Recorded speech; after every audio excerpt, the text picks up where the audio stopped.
Carla!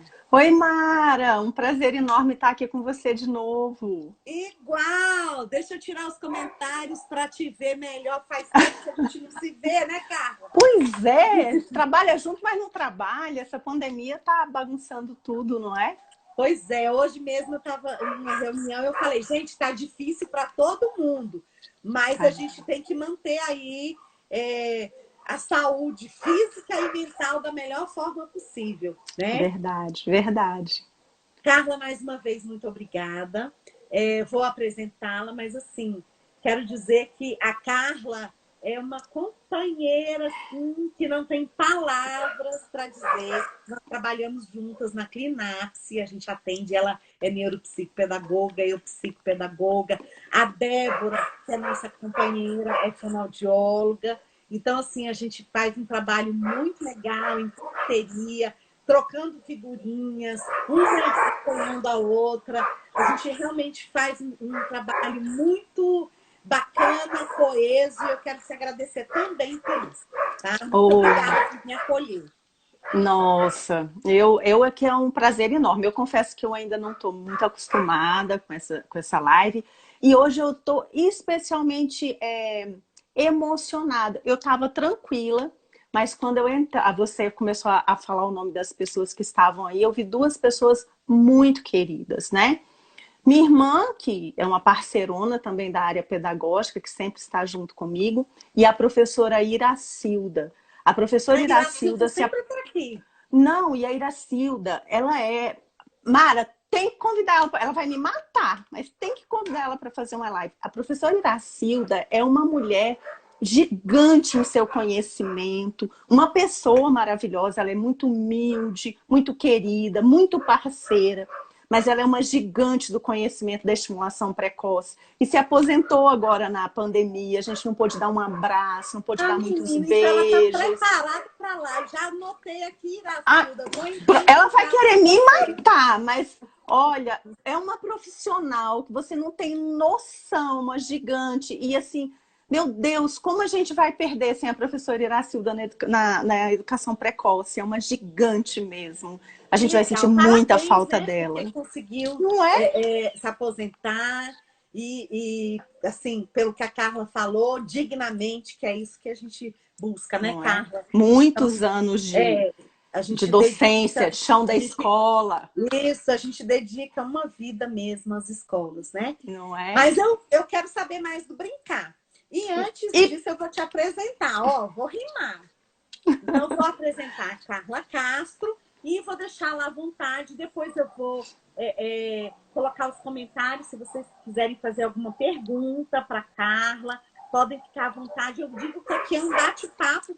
Todo mundo se sinta em casa, literalmente, né, gente? Carla Castro é professora, neuropsicopedagoga da Clinapse. É especialista em desenvolvimento infantil, mediadora certificada internacionalmente do Programa de Enriquecimento Instrumental, PEI. Professora da Secretaria de Estado de Educação do Distrito Federal, na área de educação especial, e também atua na área de avaliação. Mais uma vez, muito obrigada. Seja bem-vinda e sinta-se à vontade. que bom. A gente estava conversando, né? E a gente tem orientado muitos pais. Os pais, eles perguntam o que fazer. O programa de educação precoce voltou de forma online. A gente está fazendo atendimento online.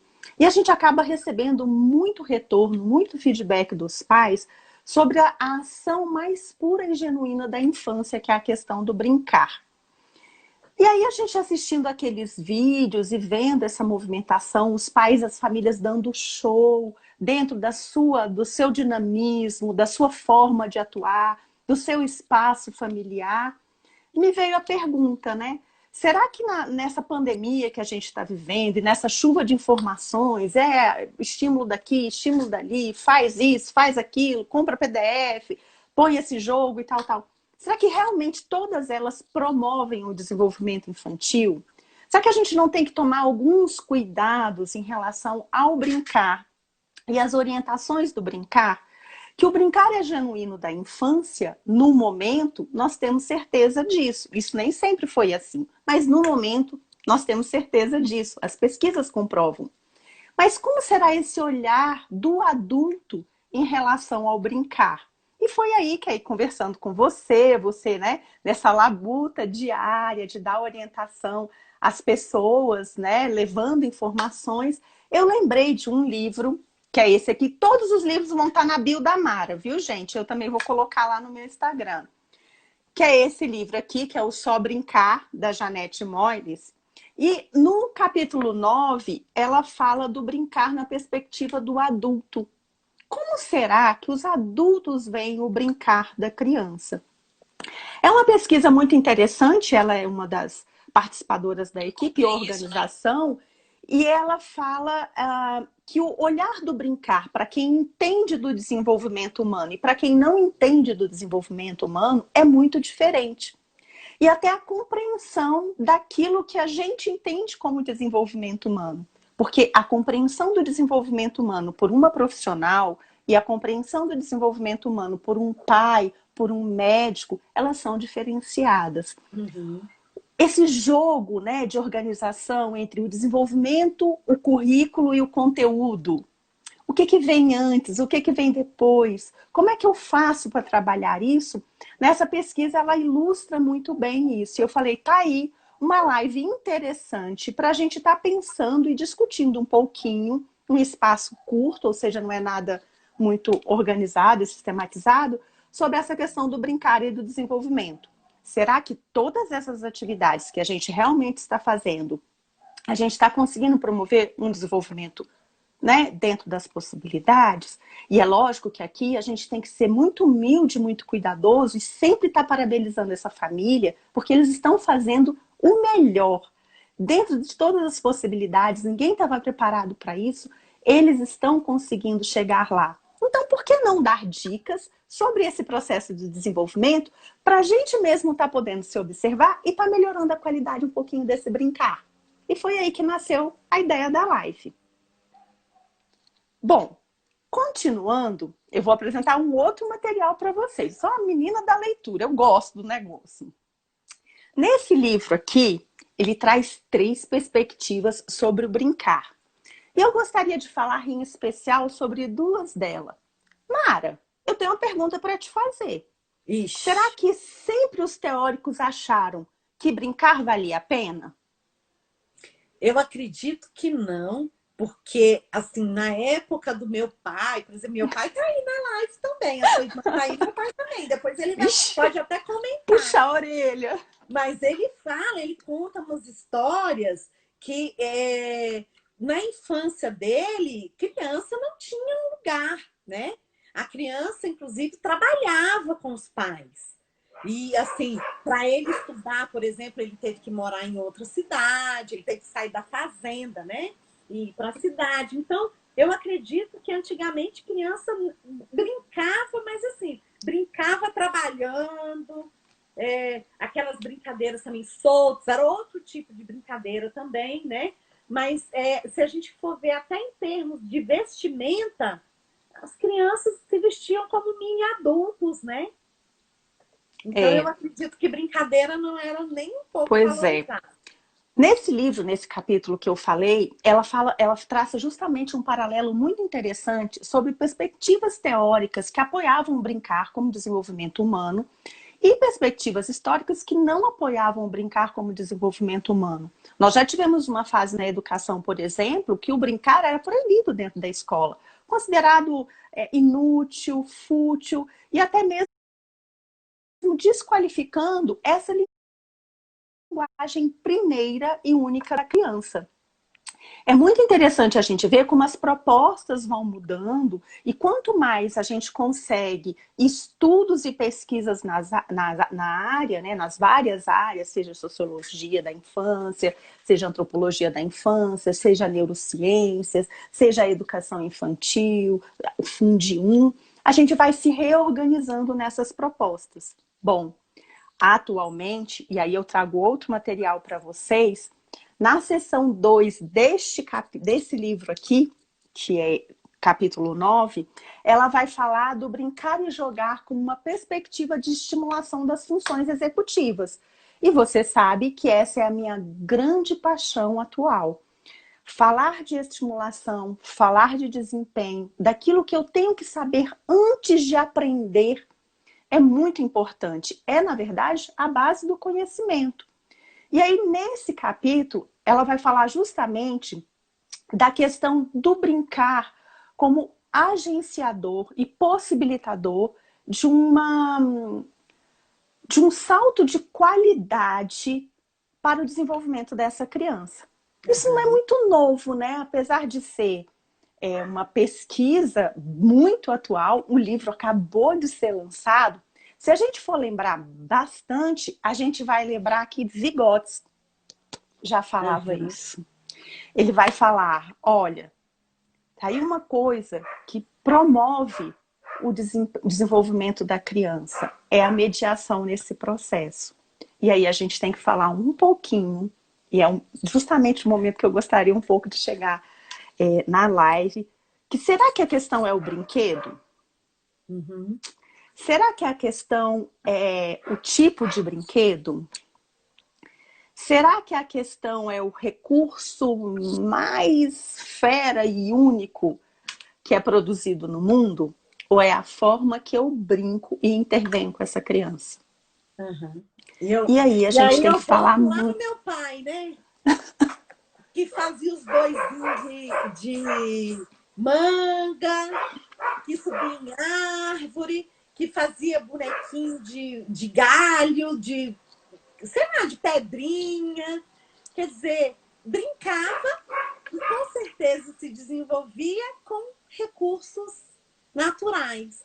E hoje a gente tem aí um consumismo absurdo, né? Brinquedos cada vez mais caros e que muitas vezes é o que você falou, não proporcionam esse desenvolvimento, porque fica às vezes naquela mesmice, ou então ele brinca um segundo e daqui a pouco já largou, descarta, quer outro, daqui a pouco vem a propaganda e quer outro, né? E aí a gente tem que falar um pouquinho dessa qualidade, dessa mediação, dessa forma de me relacionar nesse momento com essa criança, que não vai ser só o brinquedo, só o material, só o recurso disponível, só o PDF que vai baixar do computador. A gente precisa de uma relação, de uma proximidade com essa infância para ter realmente uma troca significativa de aprendizagem. Vygotsky, e nesse livro ela fala muito bem, porque Vygotsky é um teórico russo e a gente teve muitos problemas de tradução com o material dele. Mas nesse livro, ela vai falar um pouquinho do desenvolvimento da zona eminente de desenvolvimento, né? Que é aquela que a zona de desenvolvimento da criança é aquela que ela já tem, né? A minha criança conhece as letras, a minha criança conhece, né, o que é as formas geométricas, a minha criança já fala algumas palavras, mas e o que ela ainda faz nesse meio que não está muito distante do desenvolvimento dela e com um pouco de ajuda ela vai conseguir realizar. E é justamente pensando nesse processo de mediação que a gente tem que parar e refletir um pouco na qualidade desse brincar, na qualidade dessa mediação. Será que realmente existe uma necessidade tão eminente, né, tão urgente, de, no meio de uma pandemia, correr com 20 mil atividades todos os dias e sair correndo para comprar isso? A gente nem devia estar saindo muito de casa, mas aí sai correndo para comprar isso, sai correndo para fazer aquilo. Ou se é a organização desse brincar numa possibilidade não só do que a criança já faz, o que é muito importante, porque dá a ela uma autoestima, uma qualidade de relação, um convencimento de eu sou capaz, eu posso, mas estar modificando um pouco essas brincadeiras para que essa criança evolua um pouquinho mais, para que essa criança dê um saltinho de qualidade nesse brincar, né? E aí a condução desse adulto, a condução dessa relação com o brincar, ela vem como o viés, né? A linha certa para a gente estar conseguindo realmente, mesmo nesse caos da pandemia, que a gente também tem que tomar muito cuidado para não sobrecarregar as famílias, mas conseguir que os nossos alunos, as nossas crianças, os nossos filhos evoluam, deem aquele pulinho de qualidade. Falando de Deixa eu só livro... colocar um minutinho, Carla, que a Fernanda pediu para colocar o nome dos livros. Fernanda, a gente vai colocar aqui no Instagram e amanhã esse vídeo vai ser postado no meu canal do YouTube. Então, ali nos comentários, a gente vai deixar o nome dos livros. De todos os livros que a Carla citar, a gente vai deixar no Instagram aqui. Vamos deixar no Instagram da clínica, Clinapse. Vamos deixar no Instagram da Carla, Carla Castro, e também no meu canal do YouTube, Mara Rubia Martins. Amanhã esse vídeo vai estar lá e a gente vai deixar, tá bom? Pode seguir. Eu organizei bem bonitinho, né? Eu tô vendo que o Ivan também tá na live. O Ivan, ele é todo organizadinho, ele é do Instituto CBN, que é o Instituto de Modificabilidade Cognitiva Brasileira. Ele organiza tudo. Aí eu vou ser uma boa aluna dele e vou enviar tudo bonitinho, viu, gente? Não se preocupa. E aí eu só vou copiar e colar e postar. Bom, e aí lembrando disso, muitos pais, né, porque a gente está fazendo muito atendimento online, então a gente já falou do brincar como uma organização genuinamente infantil, das formas de brincar, da questão da visão do brincar na observação do adulto e do profissional que pensa sobre um desenvolvimento.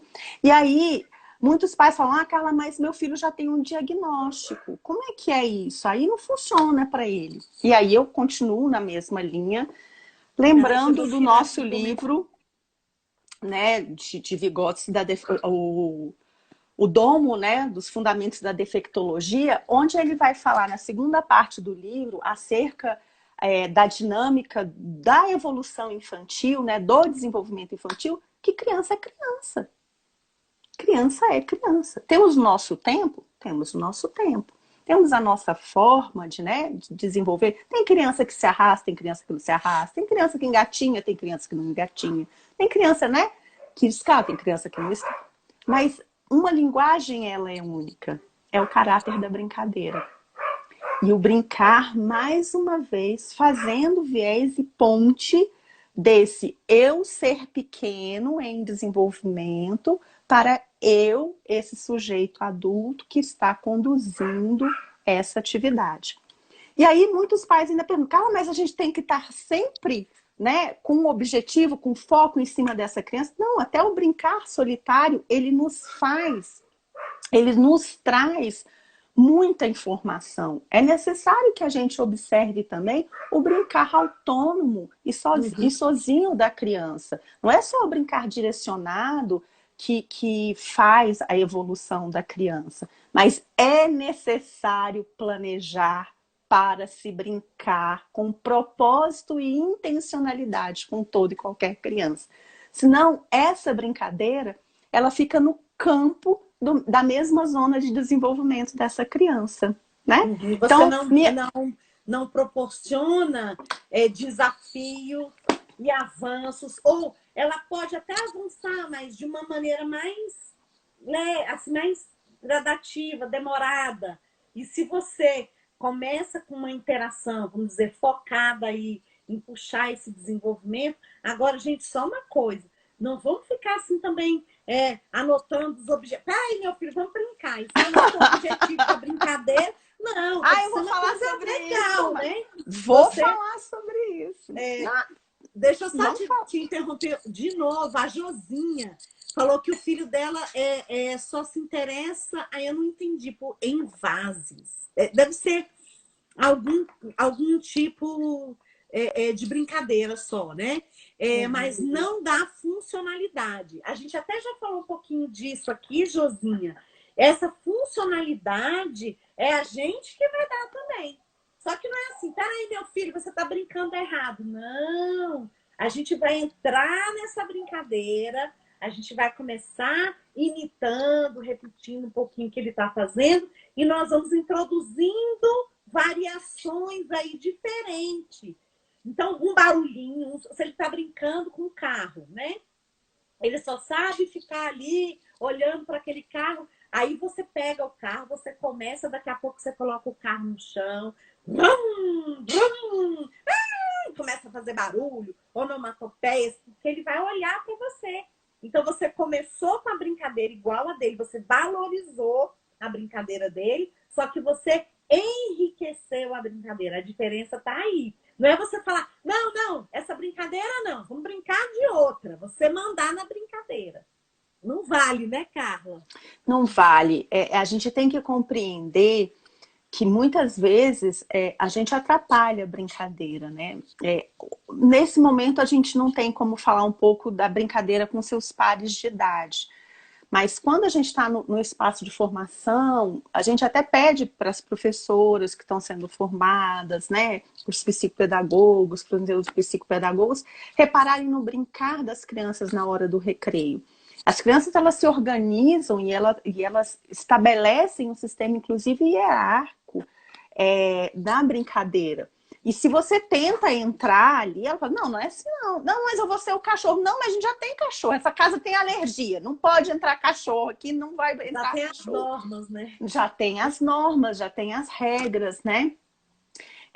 Existem muitos profissionais que falam muito dessa questão do brincar e do jogar.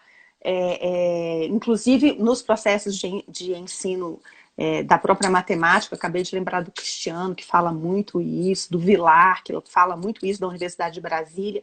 Então, a gente tem que se organizar e pensar nessa brincadeira como uma realidade próxima e única da criança. Tem alguns autores que falam que todo mundo brinca, e eu vou deixar isso mais para o final, porque eu acho que vale a pena a reflexão.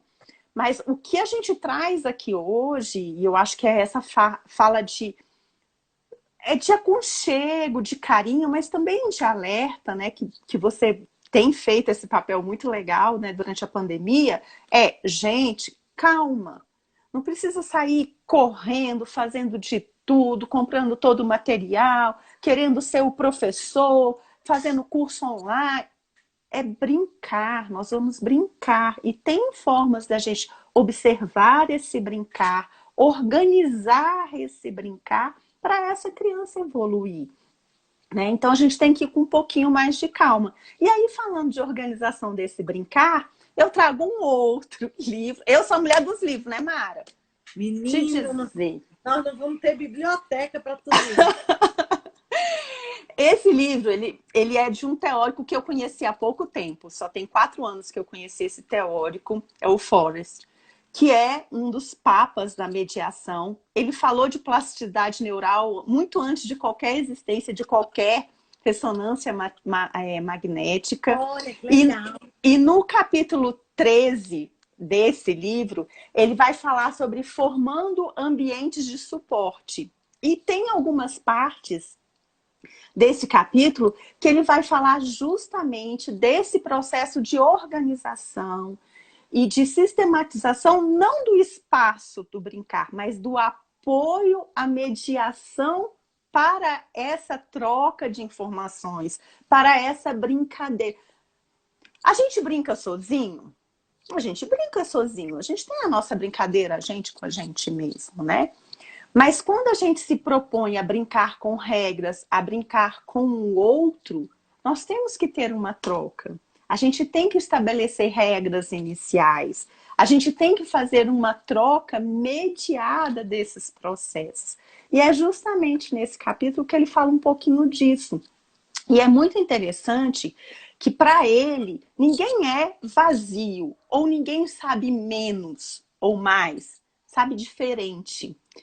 E aí a proposta é a gente organizar esses conhecimentos. Então, Você acabou de dar um exemplo sobre isso muito interessante. Eu não vou chegar na criança que brinca de forma disfuncional. Para nós, adultos, né, que estamos observando o brincar do lado de fora, com o carrinho com as rodinhas para cima.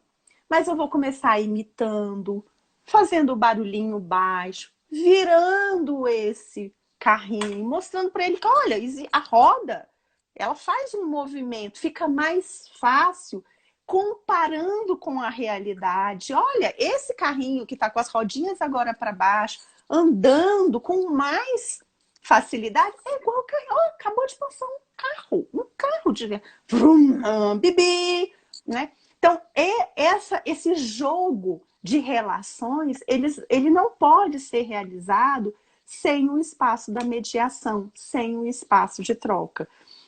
É nesse momento que a gente tem que descer, não ser uma criança. Eu acho que isso é muito importante, né? Fica até meio estranho, né? O adulto, ele é adulto, a criança, ela é criança, né? Mas se colocar na visão da criança para estabelecer uma linguagem única de relação. E é nessa linguagem única de relação que a gente pode construir essa troca. Uma troca para modificabilidade, uma troca para transformação, uma troca para reconhecimento de possibilidades e de diferenças, que também são positivas, né? É justamente nesse momento e nessa organização que a gente pode estar construindo tudo isso. E aí, eu meio que elaborei um checklist, né? Deixa eu só, antes de você falar do checklist, eu vou te falar dos seus fãs. Ah! Adriana Dutra! Carla, você é 10, o melhor é perceber a sua fala. A fala alicerçada, quer dizer, bem embasada, né? Carla sempre trazendo aí essa pegada, um pouquinho dos estudos, da teoria, que eu sempre falo aqui. A gente dá muitas sugestões, a gente troca muitas experiências, mas a prática, ela precisa ser bem embasada, porque senão é o que a Carla falou no começo. A gente brinca por brincar e não puxa aí esse desenvolvimento, a gente não estabelece relações, né? Então, a Fabíola está dizendo que você é maravilhosa, parabéns, minha amiga mentora, Casa da Lô? Denise, isso falou. mesmo. A Laís, Carla foi minha orientadora na UNB. A Leide, Carlinha maravilhosa. Só para te animar, Carla. Olha o tanto de gente. Tem muita gente. E eu enrolei, Mara. Eu enrolei para divulgar. Eu fico tão feliz, gente. Muito obrigada, muito obrigada. E eu acho que... Rogéria, te parabenizando também. Educação, Fernanda, Carla, que é gigante. GG Arik, amor, você é demais. Ah, quem será esse amor, você é demais? Esse é o gatinho, é o gatinho. Gente, coisa linda! O amor é lindo. Doutora Daniela, Carla é uma querida. Maravilhosas reflexões, Fernanda.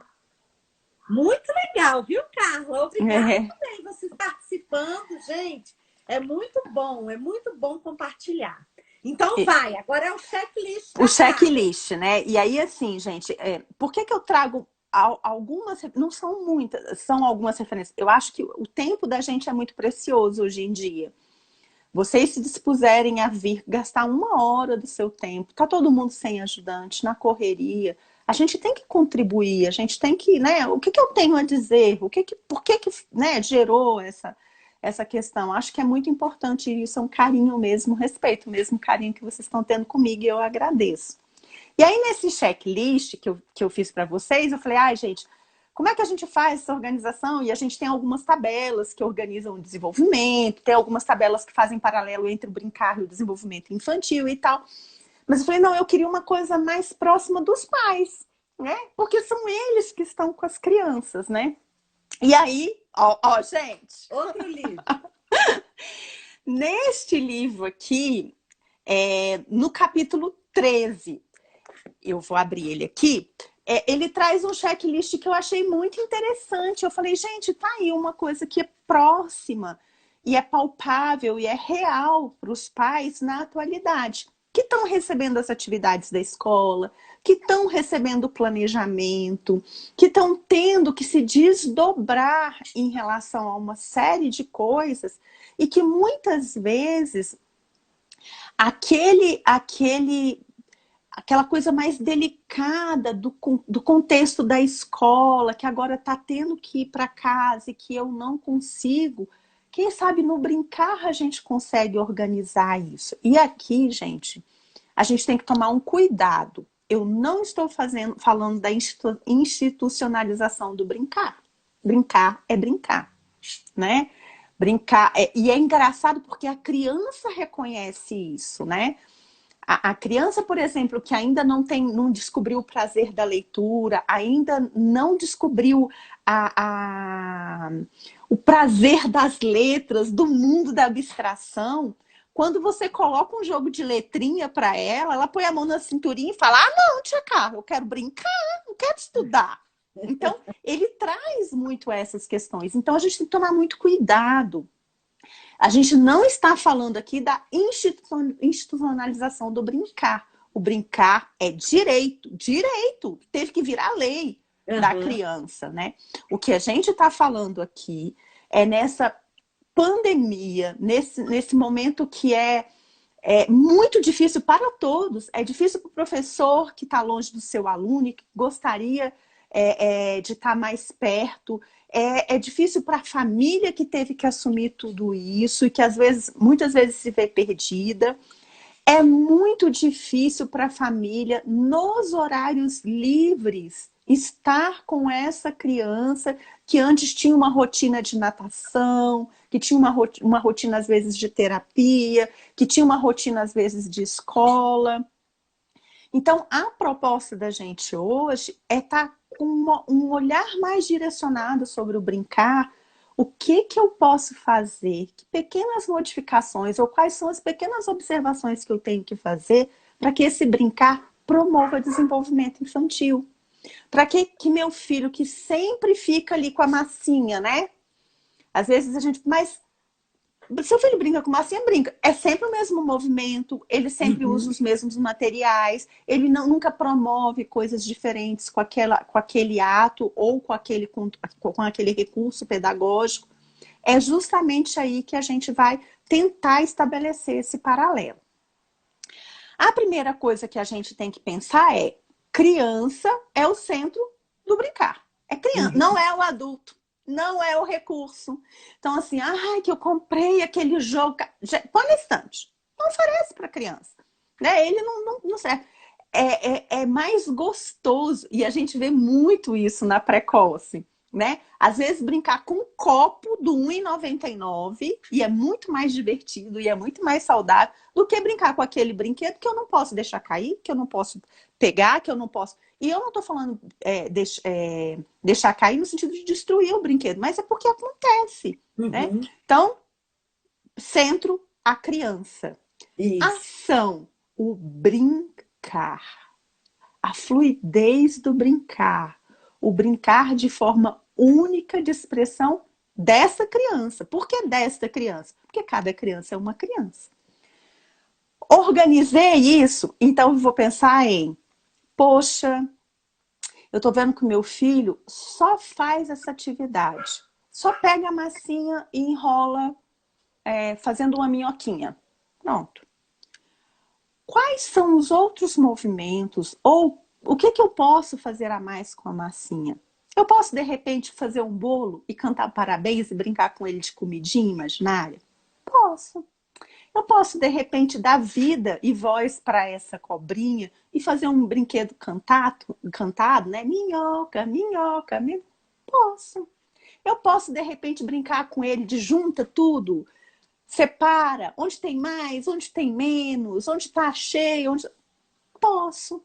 Então, a segunda coisa que eu vou chamar aqui é de observação das várias possibilidades que esse recurso oferta. né? Esse recurso, provavelmente, ele não foi feito só para brincar de determinada coisa. E aí a gente tem que tomar cuidado com a nossa visão, porque a nossa visão, muitas vezes, ela é fechada. A visão do adulto em relação ao brincar, ela é empobrecida.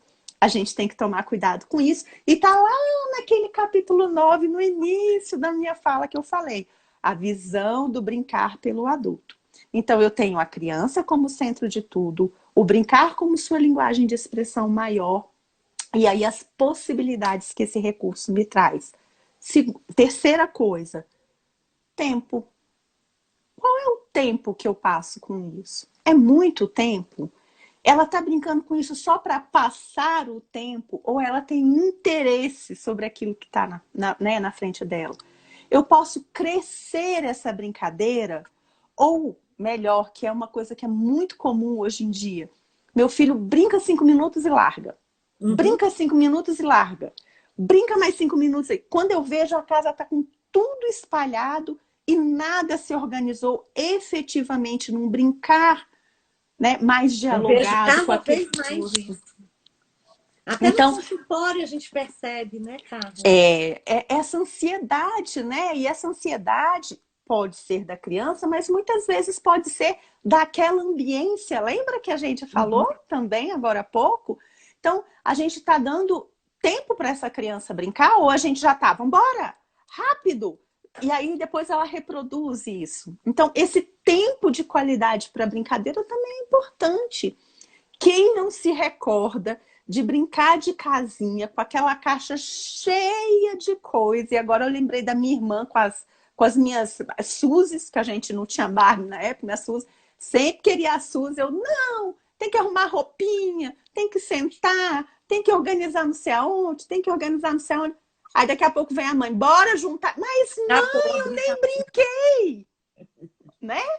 Esse é o tempo do brincar dessa criança. É esse tempo estendido que eu entro nessa brincadeira, que eu crio. Ah, Carla, mas aí você já está falando do brincar simbólico, que é um brincar mais elaborado, que é um brincar... Ok, então vamos ensinar essa criança pequena a explorar também todos os brinquedos. Estou ali brincando com encaixe. Que cor que é essa peça? Que formato que é essa peça? Eu preciso nesse brinquedo só subir, né? Ou só encaixar, ou eu posso colocar um em cima do outro e formar uma torre e derrubar essa torre e construir essa torre novamente. Será que essas peças se encaixam fora do encaixe da caixa, né? Do brinquedo? Como é que organiza essas possibilidades? Então, explorar. Tempo para explorar esse brinquedo, né? Então, a gente também tem que pensar nisso. Quarta coisa, como é que eu estou disposta a brincar? Se eu entro na brincadeira, eu não posso entrar falando, meu filho, bora, vamos, junta isso, monta isso que o feijão tá no fogo. Bora. Que sejam 10 minutos, mas que esses 10 minutos sejam direcionados a esse brincar, a essa criança.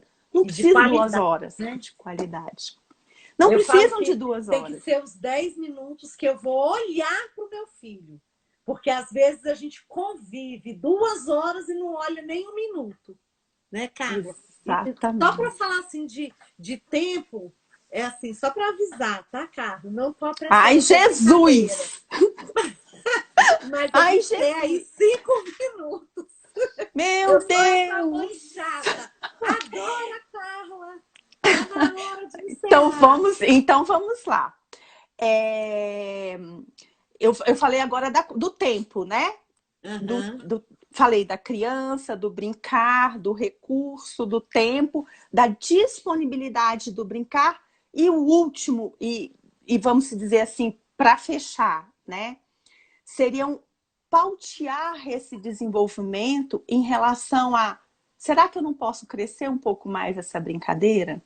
Então eu já vi que o meu filho faz esse encaixe. Será que eu não posso então já trabalhar nessas formas? Será que eu não posso começar a contar essas peças? Eu já vi que ele monta a casinha e faz a brincadeirinha. Será que eu não posso nomear essas brincadeiras? Será que eu não posso reorganizar esse material? Ah, eu já vi que ele Brincar de outro jeito. brincar de outro jeito. Ah, eu já percebi que ele monta esse quebra-cabeça desse jeito. Ótimo. Será que eu então não posso disponibilizar esse mesmo quebra-cabeça agora com um reconto de uma história? Olha, montamos o quebra-cabeça, olha que lindo que ele ficou. O que tem nesse quebra-cabeça? Tem sol, tem chuva, tem flor, tem planta. O que tem? O que será que aconteceu? Né? Por que será que essa paisagem, né? Essa gravura aqui tem? Então, crescer essa brincadeira, né? Dar outros olhares e justamente aí fazer o que a gente vai chamar dessa zona eminente de desenvolvimento, né? Flexibilizar esse conhecimento, ampliar esse conhecimento, para que essa criança cada vez mais possa estar ampliando as suas possibilidades de manejo dos recursos pedagógicos e, finalmente, desenvolvendo, que é o que todo pai e toda mãe quer. E aí, meu último livro. A Bíblia para quem gosta de brincar. Como é o nome desse? Homo Ludens, do Zinga. Ah, meu Deus. Neste livro, ele vai falar que dentro de toda a cronologia do desenvolvimento da evolução humana, a gente já passou pelo Homo habilis, Homo sapiens e tudo. A maior revolução seria que a gente se transformasse em Homo Ludens. Por quê? Eu acho que isso nunca fez tanto sentido igual agora. Porque é justamente na brincadeira que eu me organizo no mesmo nível de todos. Eu possibilito a troca, né, com carinho, com respeito. E, principalmente, eu tenho aquele momento como um momento único, perfeito, de alegria e de prazer. Nesse momento que é tão difícil, com tanta coisa acontecendo, com gente perdendo, né, seu emprego, diminuindo seus custos, não vamos sair desesperados, querendo comprar tudo, querendo fazer tudo. Vamos dedicar tempo, vamos dedicar olhar, vamos dedicar espaço, para que a gente tenha tempos prazerosos e enriquecedores de conhecer o outro, de conhecer o mundo, porque o brinquedo faz parte do mundo e é por ele que eu conheço esse mundo, de uma forma mais ampla, mais amiga e principalmente com muito prazer. Nossa, e era isso. Gente, que coisa. Dá até para escrever um livro com esse final aí. Que lindo! Carla, é assim, eu gostaria que daqui a pouco você passasse para mim, como a gente prometeu aqui, a gente vai deixar aí as informações dessas referências riquíssimas. E, assim, te agradecer mais uma vez. Muito, muito obrigada mesmo. E a gente conta com você uma próxima vez. A gente pode continuar falando do brincar. Eu quero ouvir mais sobre funções executivas, porque a Carla é doutora no assunto. Eu estou devendo. A gente precisa de falar sobre as funções executivas. Mais uma vez, muito obrigada. A Carla é uma querida. Trabalha obrigada a você. Sinapse. As pessoas perguntam, gente, com TSE. Porque se você colocar aí, tem outra Clinapse que não é a nossa. Tá bom? Carla, muito obrigada, viu? Muito obrigada a vocês. Seus fãs estão agradecendo. Estão dizendo que é um privilégio, que passou muito rápido. Aí todo mundo querendo mais. Gente, a Carla vai voltar, tá bom? Obrigada, Carla. Um beijo. Muito obrigada a você. Fique em paz. Saúde para vocês. Obrigada, viu, querida? Tchau, gente. Tchau, muito obrigada.